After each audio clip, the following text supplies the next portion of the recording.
everyone. Welcome to Writing Easy, the podcast that takes the act of writing, which can sometimes be not easy, and tries to make it less not easy. I'm one of your hosts, Mary Mascari. And I'm your other host, Melissa Long. Like halfway through that intro, my brain just went, wait, is that what we do? And so I love when that happens. Is this the thing we do? It's a thing we do. Brains are funny. So, this week, we are going to talk about names. Naming things, naming people, naming our books, naming our characters. This is something I really love to do, and naming your characters is important because it really gives the vibe of the piece. It really helps a lot. Yeah, I was thinking about this because I'm in the middle of plotting and brainstorming and world building. And so I find that often when I start outlining and I'm building a plot, I'm like, okay, this one thing happens. And that means I've suddenly just created 5 new characters. Oh, yeah. And I'm like, and I start calling them random things. I'm like, oh, this one's the shopkeeper and this one's the lawyer and this one's, and it gets so confusing to try and keep the plot straight that eventually I have to stop and I have to be like, let's just figure out some names so that I can move forward and keep track of who's where and doing what. But then I had this like 3-hour session where I was just doing nothing but creating names for characters and places. And I'm like, whoa, we should spend more time talking about how you create names and how do you know if it's the right name and do you use placeholders or not? So I'm curious to know what your process is and to talk a little bit about what I've been doing. Yeah, this is great. I find names to be really important, especially for a character, obviously like an extra or something like that, whatever. But for my characters, I really give them a name pretty quickly because that kind of helps me visualize them, helps me get an idea of who they are. I imagine a Derek different than a Wayne, different than a Roger. Those are different people in my head. And so I like to name people pretty much right away so that I can, just help me visualize them. Yeah, I kind of move into it backwards, especially for my main characters. Because I'm a visual person, I will often scroll through images on, Facebook and social media and Pinterest and all of those types of tools to find things that represent the tone and the style and the person that I'm picturing in my head. Mm-hmm. And as that image starts to come together, it does sort of lend me to a direction for a name. I'm like, oh, this person sounds like they're going to have a very eccentric name, or they're going to have a very emo name, or they're going to have a very sort of futuristic sounding name. I mean, it also depends on the world and the setting and what kind of project you're working on. But I do allow that visual to help guide me to a specific type of name. It's definitely part of the puzzle. A big piece of developing who your character is when you're figuring out all the different things about them. The name, names have a vibe to them. They have some baggage and some information that comes with them, which is why we like names or not like names, and why when we're naming children, we pick them very carefully. It takes a lot of time because a name says something. Yeah, I think that's a good point. And I know some parents will have 3 or 4 names that they really like, that they're saying, oh, well, I want to wait till the child is born and kind of see which one's the right one. And some cultures and religions, you don't name the baby right away, right? You wait 3 days or 7 days. So yeah, that's interesting. And I hadn't really thought about that. But I don't have kids, so that's why. I think if I had waited to name my kids, it'd be like, they would both be like, go to sleep and please sleep. That would be their names. Like noisy little pain in the butt. That would be their name. So I think it's probably good that I didn't do that tradition particularly.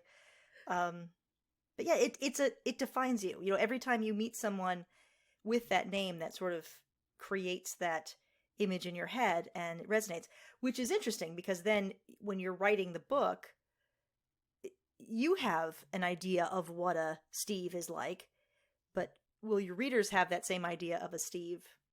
Hard to say. Yeah. I like playing with expectations based on the name that I give a character and how, I like those contradictions. So, for example, I will often use gendered names in different ways. So I love a character that goes by Joey, but her full name is Josephine, like Dawson's Creek, shout out there. Mhm. Or a Sam for Samantha, or a Jessie for Jessica instead of Jess, right? Mhm. Like, I like being able, because it says something about the character and who they are and how they show up in the world. Like, what is the nickname that they've taken on or been given, or how do they modify their name if they're the kind of person that doesn't like that? And does it say something about their character, that they're more rebellious or they're more free-spirited, or did they change their name?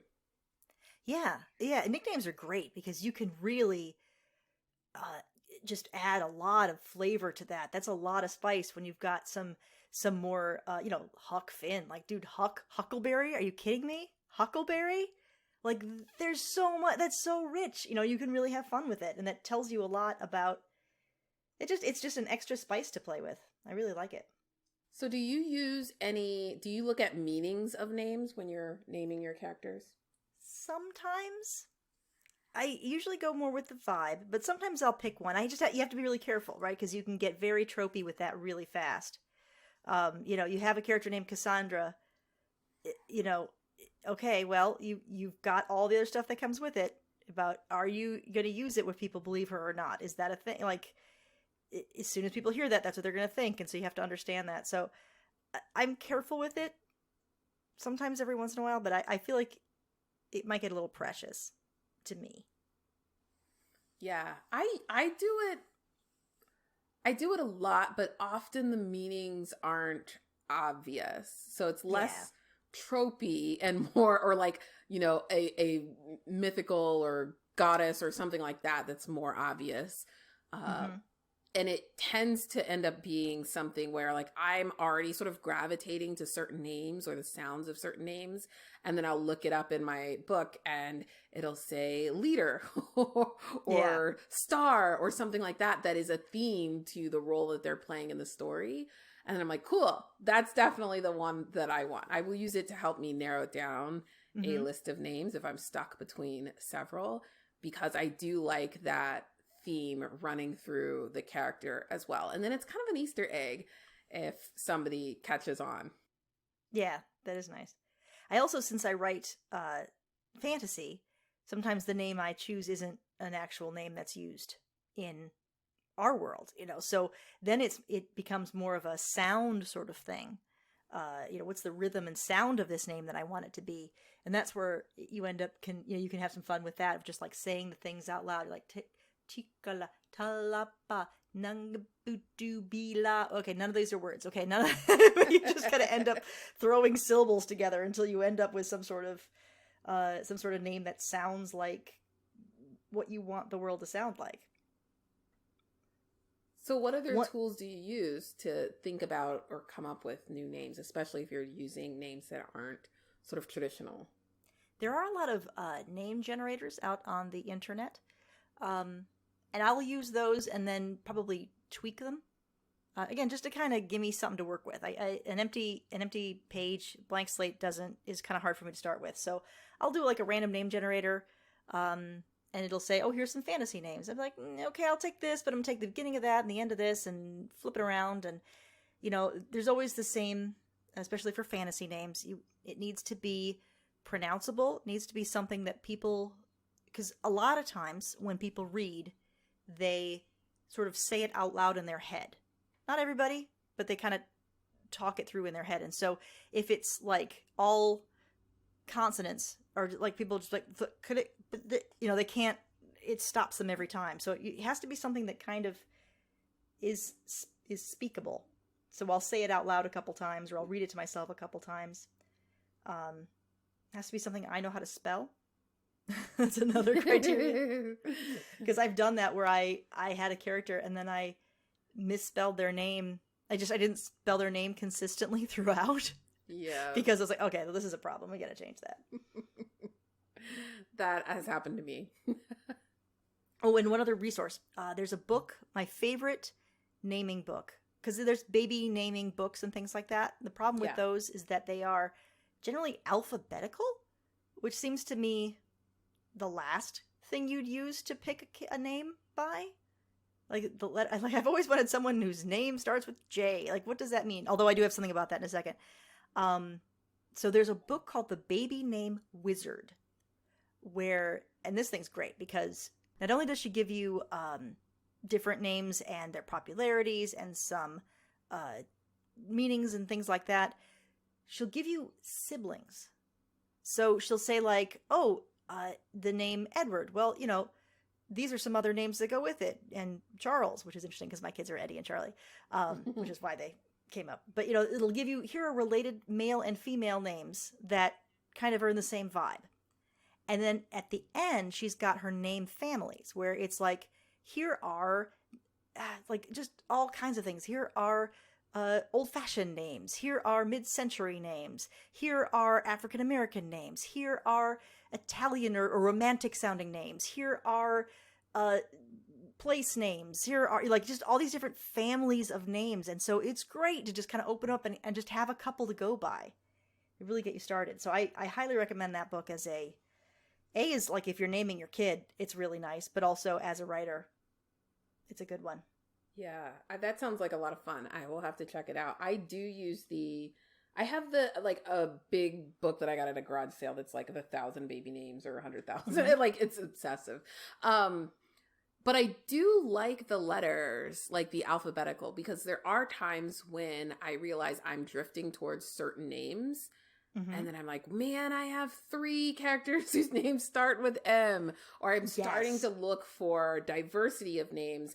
And that's where I'm like, oh, it sounds like I want a name that starts with, I will say that. I want a name that starts with a J or with a Y. Mm-hmm. And then I can start to peruse that section. That usually happens more for my secondary characters, my supporting characters, or random folks that I need to identify as other than nurse. Mm-hmm. Yeah. That is one important thing that at least for me, is make sure that your characters, at least the main characters, have different initial letters. Because I know I do this when I read, that they kind of turn into capital letter blah, blah, blah in my head. I sort of just shorthand them when I read them. And so if you have 2 characters with the same initial, I get them mixed up. I know this happened in Wrinkle in Time, and now I'm blanking on the character names. It was Cal and Charles. That's what it is, right? Calvin and Charles. And I would constantly be like, wait, what's happening? Oh, that's the other guy. Because they both started with C, and it's just kind of the shorthand my brain did. So I recommend always make sure especially your main characters, have different initial letters, because sometimes people read like me. And I think even the sound, like you were mentioning before, the sound and the cadence and how it flows when you say it, I find sometimes I'll drift towards certain syllables or sounds at the start or end of a name. So I'll end up with Annie, Jamie, Stacy, Callie. And I'm like, why do they all end with this like IE sound?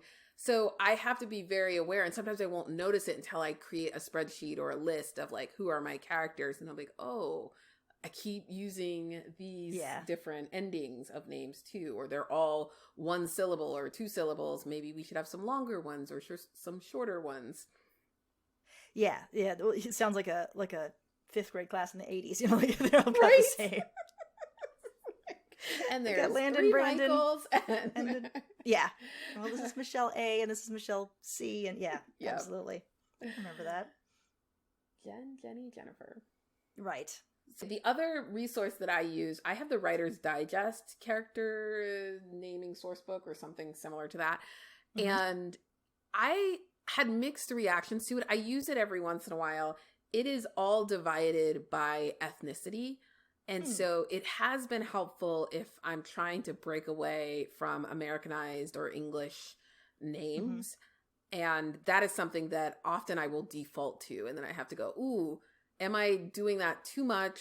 Is this too broad? Sometimes if I'm doing fantasy or supernatural or something that is just going to have a lot of random names in it, I look at ethnicity and I look at cultural names and say like, oh, well, what are patterns of these German names, or what are patterns of these North African names that I can use or bottle or borrow or model from? Mm-hmm. Another site I use a lot is behindthename.com.